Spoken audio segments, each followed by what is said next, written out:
Jithi sir online classes ಸ್ಪರ್ಧಾತ್ಮಕ ಪರೀಕ್ಷೆಗಾಗಿ ಸಾಪೇಕ್ಷ ವಿಧಾನದಲ್ಲಿ ಅಧ್ಯಯನ ಮಾಡುವ ರೀತಿ ಹೆಂಗ ಥಿಯರಿ ಆಫ್ ರಿಲೇಟಿವಿಟಿ ಅಂತ ಹೇಳಿ ಕರಿತೀವಿ ನಾವು. ಸಾಪೇಕ್ಷ ಸಿದ್ಧಾಂತ ಎನ್ನುವುದು ಏನು ಅಂದ್ರ E = mc². ಹಾಗಾದ್ರೆ ಎನರ್ಜಿ ಎಂದರೆ ಶಕ್ತಿ, ಎಂ ಅಂದ್ರ ಮಾಸ್ ಅಂದ್ರ ರಾಶಿ, ಸಿ ಅಂದ್ರ speed of light in vacuum, ಬೆಳಕಿನ ವೇಗ ನಿರ್ವಾತದಲ್ಲಿ ಅಂತ ಹೇಳಿ ಕರೆದಂಗ. ನಿರ್ವಾತದಲ್ಲಿ ಬೆಳಕಿನ ವೇಗ, ನಿರ್ವಾತದಲ್ಲಿ ಬೆಳಕಿನ ವೇಗ ಸರಿಸುಮಾರು ಎಷ್ಟದಂದ್ರ 3,00,000 km/s. ಇದನ್ನೇ ನಾವು ಮೀಟರ್ದಾಗ ಹೇಳಬೇಕು ಅಂದ್ರೆ ಮೊದಲ ಕಿಲೋಮೀಟರ್ ಘಾತಾಂಕದಲ್ಲಿ ಹೇಳಬೇಕು ಅಂದ್ರೆ 3 × 10⁵ km/s. ಇದನ್ನ ಮೀಟರ್ದಾಗ ಹೇಳಿದ್ರೆ 3 × 10⁸ m/s. 1 ಕಿಲೋಮೀಟರ್ದಾಗ 1000 ಮೀಟರ್ ಇರ್ತಾವ, 3 0 ಇರ್ತಾವ, ಆ್ಯಡ್ ಮಾಡ್ಬೇಕು. ಬೆಳಕಿನ ವೇಗ ನಿರ್ವಾತದಲ್ಲಿ 2,99,792.458 m/s. Exact PC previous question. ಇದನ್ನ ಜರ್ಮನಿ ದೇಶದ ರೋಮರ್ ಕಂಡು ಹಿಡಿದಿರುವನು.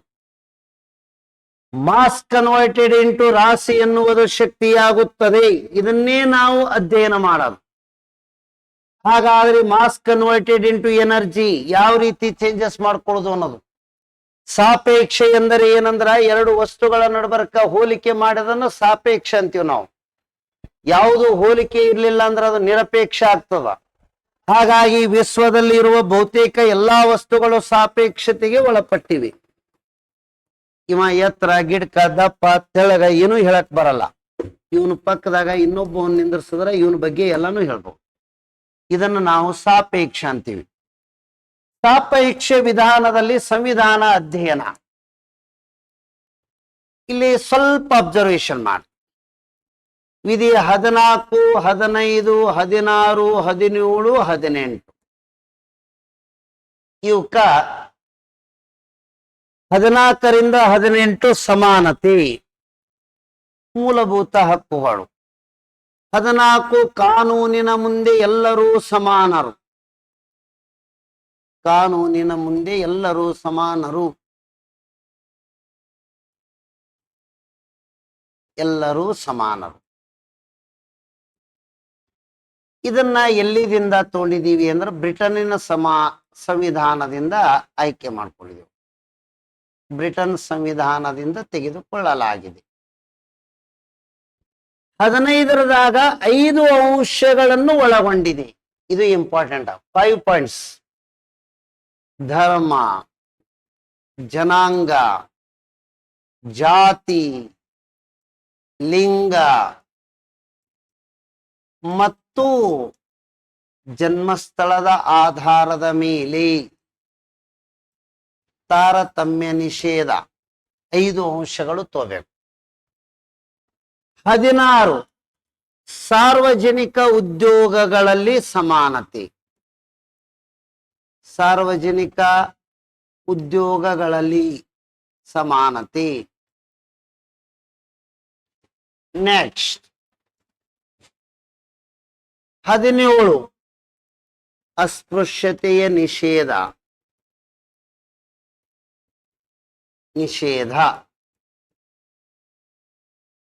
ನೆಕ್ಸ್ಟ್ ಅಸ್ಪೃಶ್ಯರನ್ನು ಅನ್ಟಚೇಬಲ್ಸ್ ಎಂದು ಮೊದಲಿಗೆ ಕರೆದವರು ಯಾರು ಅಂದ್ರೆ H.S. ರಿಸ್ಲೆ ಅನ್ನೋರು ಕರೆದಾರ. UPSC previous question. ಬಿರುದುಗಳ ರದ್ದತಿ. ಬಿರುದುಗಳ ರದ್ದತಿ.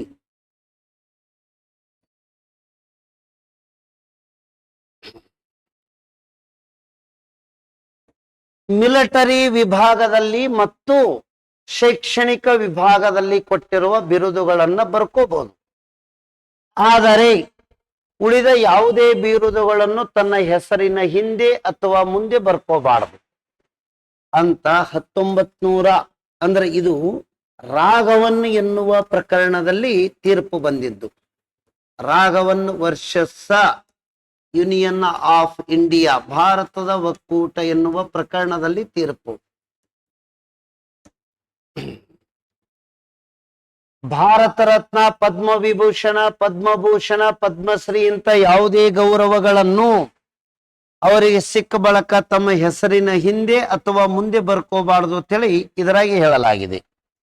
ಆದರೆ ಮಿಲಿಟರಿ ವಿಭಾಗದಲ್ಲಿ ಕೊಡುವಂತಹ ಶೌರ್ಯ ಪ್ರಶಸ್ತಿಗಳು ಪರಮ ಅಂದ್ರೆ ಅವುಗಳನ್ನ ನಾವು ಪರಮವೀರ ಚಕ್ರ, ಮಹಾವೀರ ಚಕ್ರ ಮತ್ತು ಏನಂದ್ರ ಅಶೋಕ ಚಕ್ರ, ಇವು ಏನದಾವಲ್ಲ ಇಂಥ ಪ್ರಶಸ್ತಿಗಳನ್ನ ನಾವು ಬರ್ಕೋಬಹುದು. ಇವುಗಳನ್ನ ಸಾಪೇಕ್ಷಕ್ಕೆ ಒಳಪಡಿಸೋಣ.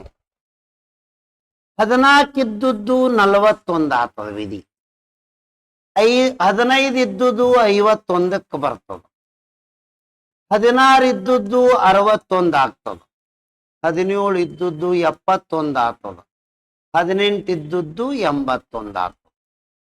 ಇವುಗಳನ್ನ ಏನನ್ನು ವಿವರಿಸುತ್ತದೆ?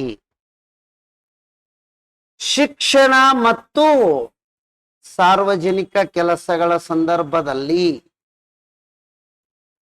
ಸಾರ್ವಜನಿಕ ವಿಷಯಗಳಿಗೆ ಸಂಬಂಧಿಸಿದಲ್ಲಿ ಕೆಲಸ ಮಾಡುವ ಹಕ್ಕು ಹೇಳುತ್ತದೆ. ರೈಟ್ ಟು ವರ್ಕ್ ಅಂತ ಹೇಳಿ ಹೇಳ್ತದ. 51 ಏನ್ ಹೇಳ್ತದ ಅಂದ್ರ ಅಂತಾರಾಷ್ಟ್ರೀಯ ಶಾಂತಿ ಮತ್ತು ಭದ್ರತೆಯ ಪ್ರಚಾರದ ಬಗ್ಗೆ ಹೇಳ್ತದ. ಅಂತಾರಾಷ್ಟ್ರೀಯ ಶಾಂತಿ ಮತ್ತು ಭದ್ರತೆಯ ಪ್ರಚಾರ, ಭದ್ರತೆ ಪ್ರಚಾರವನ್ನ ಹೇಳ್ತದೆ. PSI civil previous question. 61 ರಾಷ್ಟ್ರಪತಿಗಳ ಮಹಾಭಿಯೋಗ ಹೇಳ್ತದ. ರಾಷ್ಟ್ರಪತಿಗಳ ಮಹಾಭಿಯೋಗ, ಇಂಪೀಚ್ಮೆಂಟ್, ಮಹಾಭಿಯೋಗ. 71ನೇಯದ್ದು ರಾಷ್ಟ್ರಪತಿ ಮತ್ತು ಉಪರಾಷ್ಟ್ರಪತಿ, ರಾಷ್ಟ್ರಪತಿ ಮತ್ತು ಉಪರಾಷ್ಟ್ರಪತಿಗಳ ಚುನಾವಣೆಗೆ ಸಂಬಂಧಿಸಿದ ವಿಷಯ. ಉಪರಾಷ್ಟ್ರಪತಿಗಳ ಚುನಾವಣೆಗೆ ಸಂಬಂಧಿಸಿದ ವಿಷಯ ಹೇಳ್ತದ. 81 ಲೋಕಸಭೆಯ ಕಾಂಪೋಸಿಷನ್, ರಚನೆ, ಸಂಯೋಜನೆ, ಲೋಕಸಭೆಯ ಸಂಯೋಜನೆಯ ಬಗ್ಗೆ ಹೇಳ್ತದೆ. ಇದು ಮೊದಲು ನಮ್ಮದು. ಇದಕ್ಕೆ ನಾವು ಥಿಯರಿ ಆಫ್ ರಿಲೇಟಿವಿಟಿ ಅಂತೇಳಿ ಕರಿತೇವೆ. ಹಿಂಗ್ ಓದ್ಕೊಂಡೇವು ಅಂದ್ರೆ ಈ ಕಡೆದ ಸಂಗಟ ಇದನ್ನು ಒಂದು ನೆನಪುಳಿತದ ಅಂದಂಗ. ಸ್ವಲ್ಪ ಅಬ್ಸರ್ವೇಷನ್ ಮಾಡಿ. ಫಸ್ಟ್ ಏನದ ಅನ್ನೋದ ರಾಷ್ಟ್ರಪತಿಗಳ ಇಂಪೀಚ್ಮೆಂಟ್ 61 ಅದ. ರಾಷ್ಟ್ರಪತಿಗಳ ಇಂಪೀಚ್ಮೆಂಟ್ ದಲ್ಲಿ ಯಾರ್ಯಾರು ಮತದಾನ ಮಾಡ್ತಾರ? ಸಂಸತ್ತಿನ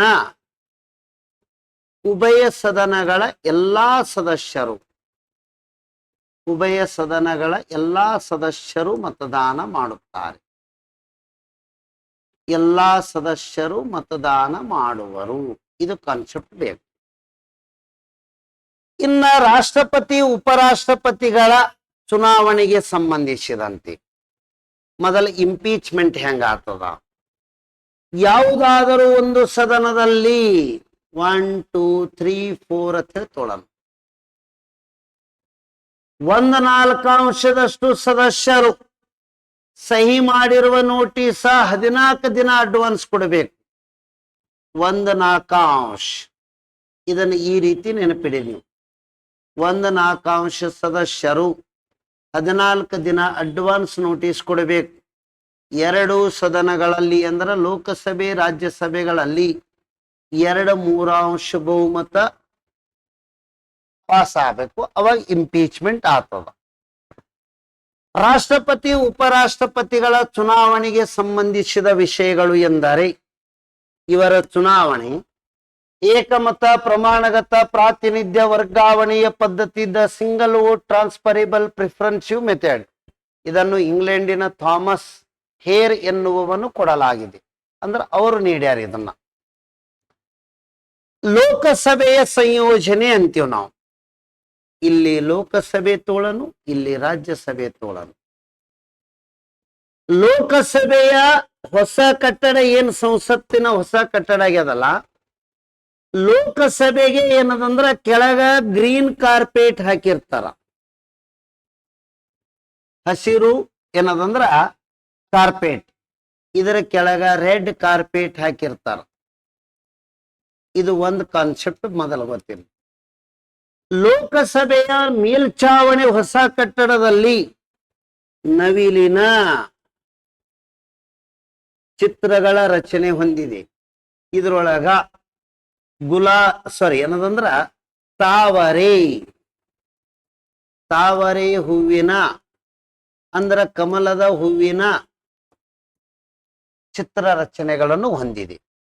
ಹಿಂಗ ನಾವು ಕಾನ್ಸೆಪ್ಟ್ ಓರಿಯೆಂಟೆಡ್ ವರ್ಕ್ ಮಾಡಿದ್ರ ಬಹು ಬೇಗನೆ ನಮಗ ನೆನಪುಳಿಯಬಹುದು. ಎಲ್ಲರಿಗೂ ಧನ್ಯವಾದಗಳು.